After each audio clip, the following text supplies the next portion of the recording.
Everybody, welcome back to Pacers Daily. I am your host, Hery Acosta. Welcome back to a new episode. Starting off nice and slow with Tyrese Halliburton attending this year's WWE SummerSlam.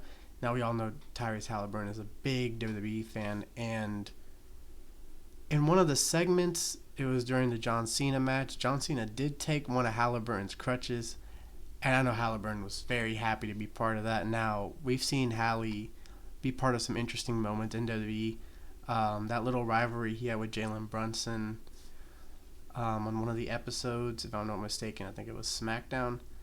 And, we know he talks a lot about how much he's into it. He always goes to the shows whenever, obviously, he's not busy with basketball. But in the off season, he attends a lot.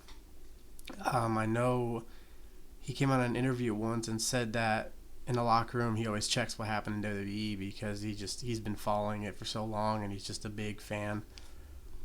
Growing up, I was also a big fan of WWE. I haven't really followed much up on it recently. Now, I know a little bit, I know who's champion and this and that, but I haven't really followed up on storylines or anything in a couple of years. I just, every now and then I'll check to see who's champion.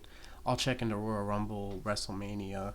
Sometimes I watch SummerSlam. I didn't watch it this year, but it's good to see him out and about, enjoying his life. I know the kid in him was very excited that John Cena used him in a segment, so I think that's pretty cool.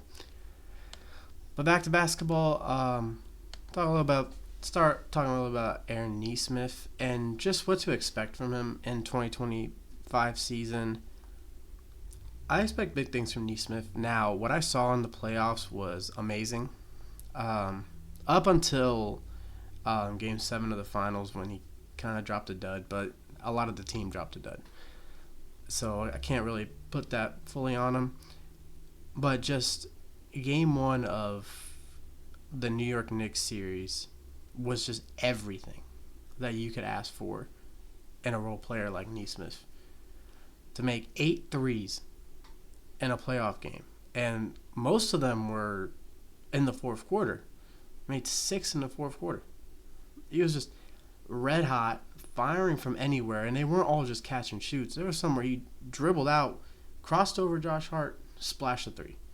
He was just insane that game. Pretty much the hero in Game 1, obviously besides the Halliburton two-pointer to bring it into overtime. That game was fully won because Nesmith kept us in that game. So I expect Nesmith to kind of just become the best three-point shooter on this team. I also expect him to be either the best or the second best defender, especially in the starting lineup. I'll talk about Nembhard later here in this episode, but I think Nesmith has the potential, if healthy, to be all-defensive team. Starting off as just all-defensive second, maybe that would be a good place to start. But I can see him in the future, because he's still young, being an all-defensive first-team player. Now, we know that all-defensive players aren't always going to be all-stars, and heck, the Defensive Player of the Year doesn't even have to be an all-star. Marcus Smart's won Defensive Player of the Year, and he's never been an all-star. So that's big goals, big expectations for Nesmith this season, especially with the minutes he's going to be getting. But now to talk about a player who's no longer on the team, and obviously we've talked about him a few episodes, but Enrique Freeman has signed a two-way deal with the Timberwolves. Now, the reason I find this kind of funny is just because we drafted Tristan Newton and Enrique Freeman back-to-back.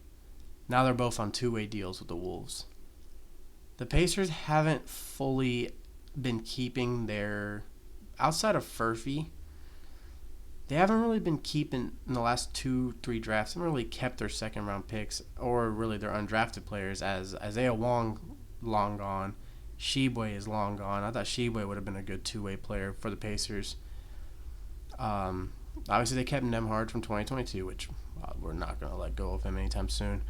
But just some of the other players, like now Newton's on the Timberwolves, and he's been on the Timberwolves since last season because we cut him only after a few months. Freeman's gone after the season, so now he's in the Timberwolves. Sheboy's with the Jazz. Isaiah Wong's overseas. So that's just interesting to see. kind of the trajectory that some of these players are taking, I can see both Freeman and Newton being big names for the Iowa Wolves, just because they're not going to get crazy amounts of playing time on the Timberwolves. Especially Freeman, not too much, just because of the way the rotation is set in Minnesota. Obviously, if he's looking for center, you already got Gobert and Naz Reid. He's one of the best 6 men in the league. But they did just let go of Luka Garza, so maybe that might open up a little bit for Freeman. So we'll definitely see that. But congrats to him on signing that 2-way deal. He's bringing a lot to Minnesota and Iowa, so see how that goes. And then just kind of have some fun at the end, just talking about Nembhard and seeing if he can potentially be an all-star. Yes, I think Nembhard has all-star potential. I think he has been one of the best second-round picks over the last few years.